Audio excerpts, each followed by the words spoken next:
Asia's water tower, the roof of the world. That is what Tibet has long been known as. A river almost 3,000 kilometers long, originating beneath Mount Kailash. The Yarlung Zangbo plunges from the Himalayan roof into India and becomes the Brahmaputra, a lifeline for tens of millions living downstream. But satellite shows China has built a cascade of dams on the Brahmaputra in the Tibet region. Barriers that could choke off this lifeline or flood India down below. A triplet of dams on the Brahmaputra in Tibet bordering Arunachal Pradesh. Zangmo, Gyatsa and Dagu, within a distance of 24 kilometers. Zangmo is already commissioned, Gyatsa complete, Dagu being rapidly built. And there are many more coming. China has announced plans to build at least 8 dams more on the Brahmaputra in Tibet within the next 10 years. China is likely to use this threat as a political weapon in times of war. In peace, China will try to signal annoyance with India, irritate India, try to corner India.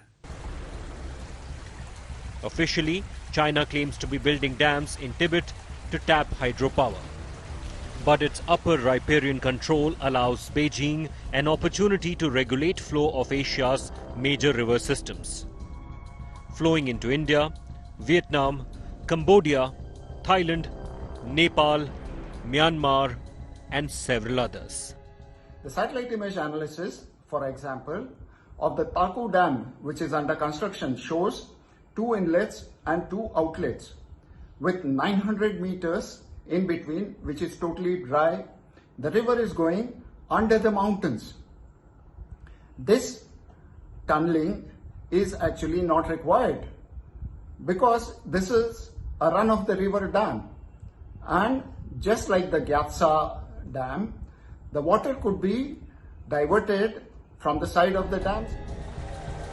This raises concerns about the possibility that the Brahmaputra waters could be diverted to the dry deserts through underground tunnels using the Dagu Dam. China is expected to share data about the water flow with India during the monsoon. In the past, Beijing has downplayed New Delhi's concerns over the dam building spree across the border. Sources in the Indian government say that dam construction by China is being closely monitored, and Beijing and New Delhi often discuss this matter to make sure there is no misunderstanding. However, tensions over water resources cannot be ruled out, especially at a time when India and China are involved in a military standoff. With camera person Sanjeev Kumar, Abhishek Bhalla in New Delhi for India Today.